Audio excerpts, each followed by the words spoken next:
Hello everyone, welcome to this week's Purple Penny coin news update.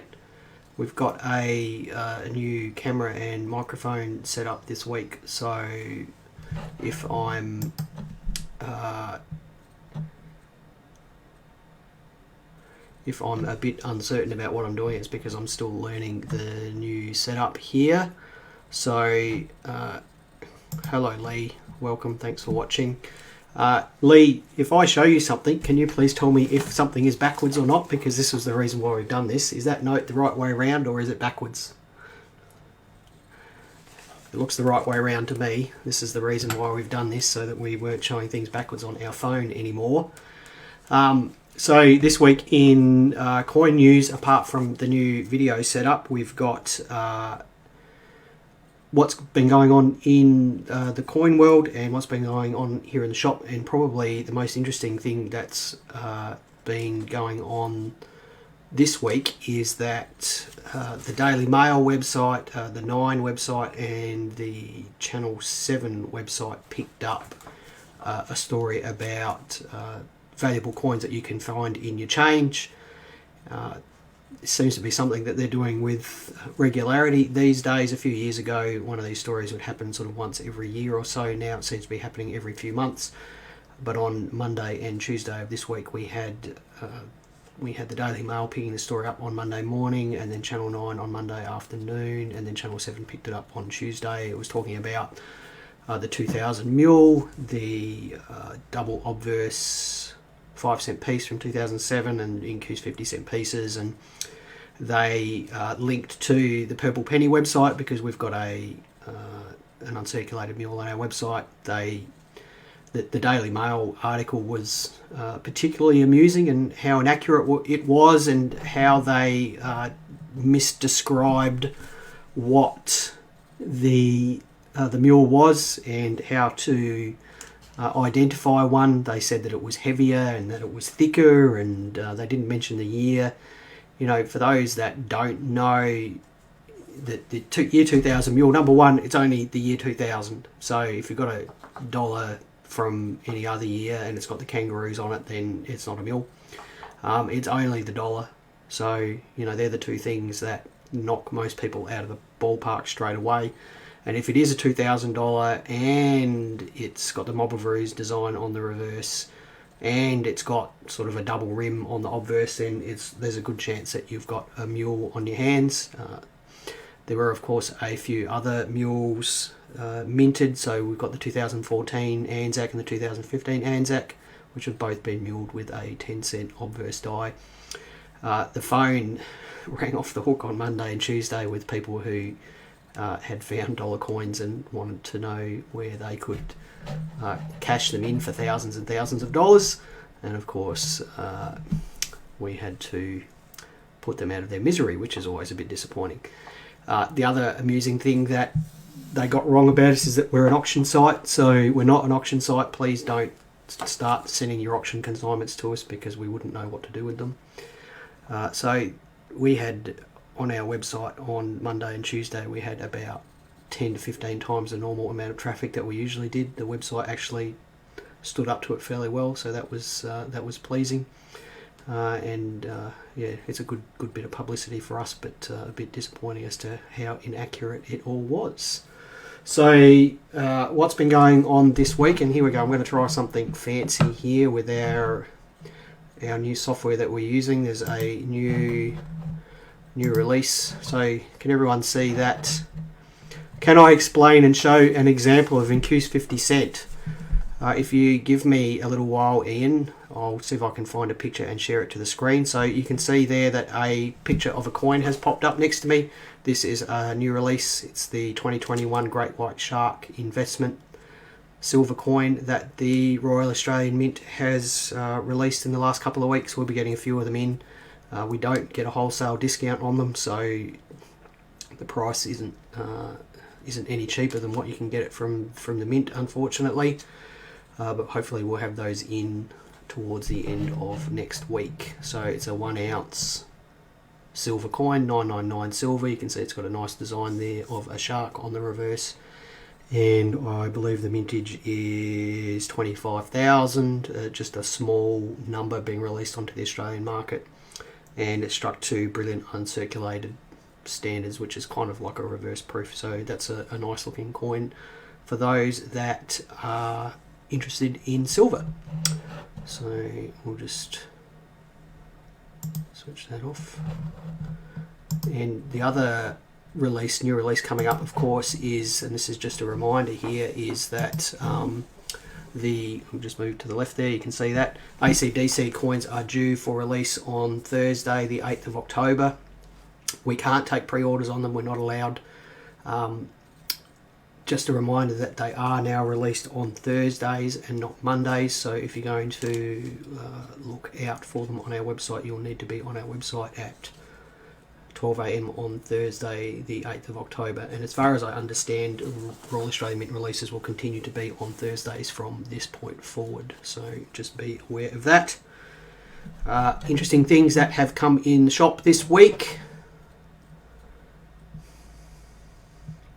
There actually hasn't been sort of too much out of the ordinary stuff.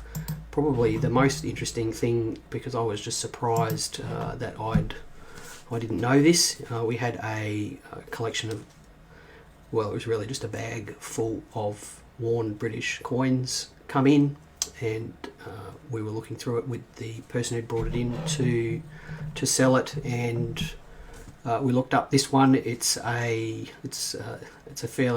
actually not that worn, but it's corroded. It's an 1849 British penny. So 1849 British pennies are a large coin. They're about as big as an Australian 50-cent piece. They weigh more than an Australian 50-cent piece. They're made of copper, and you've got the young head portrait of Queen Victoria there, facing left and with the date below, and then the reverse is, the reverse has got Britannia there seated on a rock with a trident. Now it turns out that hello Brendan, yeah, I'll talk about that in a minute. It turns out that the 1849 penny is only has a mintage of about 269,000, which in Australian terms isn't hugely small. It's, same order of magnitude as a 1925 penny, but obviously there's a lot more collectors in the UK than there are in Australia, and even in this sort of condition, which is sort of fine details with corrosion, is still worth sort of $200 or $300. So even if you do have a bag of old British coins at home, it is well worth the time getting onto Old Coin Values or British Coin Values websites and having a look through each date and just seeing if you do have something that is valuable. I mean, this is probably the fourth valuable British coin we've had come through in a year, so you're not going to find one every day, but it was just good fun finding something with the customer that they got paid a good amount for, and that we had a slightly unusual coin. So we'll just switch that off, if I can figure that out. Now the Seven Sisters coin, now that's an interesting thing. The Under the Southern Skies half-ounce coin series, which started with the Emu Dreaming coin about 6 months ago. It's a 3-coin series, half-ounce silver coins with Indigenous Australian designs on the reverse. The first one was Emu Dreaming, and then there was the Seven Sisters, which was just released about a month ago. The Emu Dreaming wasn't very popular at all. We had several of them sitting on the shelves for several weeks. They did finally sell out. We sort of had a punt on the second coin, thinking that might be a bit more popular, and I think we bought 4 or 5 times as many as the first coin, and they sold out reasonably quickly. Still took a week and a half or 2 weeks, but just in the last few days, for whatever reason, I can only assume that it's Facebook again. They've become very popular. We've had at least 4 phone calls today that I can think of for people looking for them, and certainly a couple of emails. So if you can find any of those at release price, they may well be worth picking up. believe they're only, Brendan, I'm not sure if you're listening, but I believe that they're only 5,000 mintage, and 5,000 in the scheme of things for a coin that costs under $100 is quite cheap and may well be worth hanging on to. So we had a number of low certificate numbers as well. I think we had certificate number 3, which may well be the lowest certificate that's out there, because the Royal Australian Mint puts away two of every coin into their archives. I'm not sure where that is though. I'm not sure if we sold it or if we've still got it, but we're out of stock anyway. So that's the Emu Dreaming. Now the Incuse 50-cent piece. Ian asked about the Incuse 50-cent piece. So in the year 2000, they did the Millennium 50-cent piece, which has the Ian Rank Broadley design on one side and then a map of Australia on the other side. And if you just give me a minute here, I'll see if I can find one for you. Now, they were released obviously to celebrate the Millennium, and for whatever reason they were trialing the idea of having an enamelled coin, or a coin with some colour on it in the proof set, and they did end up doing that. They ended up having the coloured coin in the proof set, but it was pad printed. The whole reverse design was pad printed. What they were thinking about doing was adding colour to the Union Jack, and to allow for the colour they altered the design of the coin to actually make the crosses of the coin incuse, and by incuse that means sunk into the surface of the coin. And if you think about why they did that, it was simply to act as a receptacle for the paint or the enamel or whatever it happened to be that they were thinking about colouring the coin with. I'm just bringing up a picture here. So this is, I'm just going to transition this coin, my face will disappear here. So that's the Incuse Millennium coin there, and you can see the Union Jack in the middle there. Usually those horizontal crosses and diagonal crosses are flush with the surface of the coin. In the case of the Incuse Millennium, it's sunk into the surface of the coin. How many of these were made? They think it was one die run. They think they made a trial die and they ran it for one die run, so perhaps somewhere from 150 to 250,000 of them. How can you pick them? The easiest way is to actually look at the star, and the star is immediately below the Union Jack there. And the reason why you look at that is because on the Incuse Millennium, the surface of the star is quite smooth, whereas on the normal Millennium it's quite rough. So for me, that's the easiest way to pick them apart. And then obviously you look at the cross. If it's sunk into the coin, it's an Incuse Millennium. So that's what an Incuse Millennium is. People still find them in their change. I've found a couple in my change without really looking. Noodlers do show up from time to time in sort of average circulated condition. They're worth $20 to $50 in hang on, what's going on here?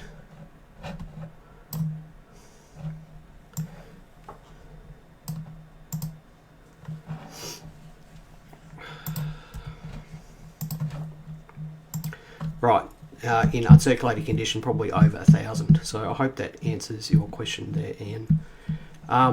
What's that, Brendan? What's expensive for an unk? So I'm not sure what Brendan Huey's just asked a question there, so I'm not sure what coin he's talking about. Has anyone got any more questions? Because if you don't, we'll probably try to wrap it up there. I hope that the new video setup here has been a little bit better. You found an Incuse last week. Well done, Lee. Fantastic. That's good effort. It's good to know that they're being found.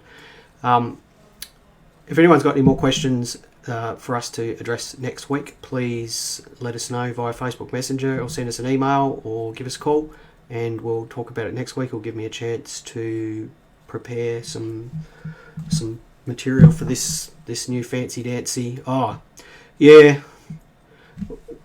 look, Brendan, the Mint has a fixed price for coins, and if you kind of look at the pricing, you can see a bit of logic behind what they're doing. So the 1 ounce silver coins, the proof ones are usually 100 and 250, and the half ounces are usually 70, and as soon as they dome it or colour it, then you usually will see $10 or $15 added to that. $70 is a lot for a half ounce silver coin, but it's below that sweet spot of $100. I think people find it easier to spend less than $100 on a coin, so maybe that explains popularity. In my my observations are that the lower priced coins, if they're going to have a run in price, they tend to have runs more often than the really expensive ones. There's a big barrier to entry there for a $200 coin or a $150 coin or a $500 coin. There's a lot of people just can't afford that. I can't afford that.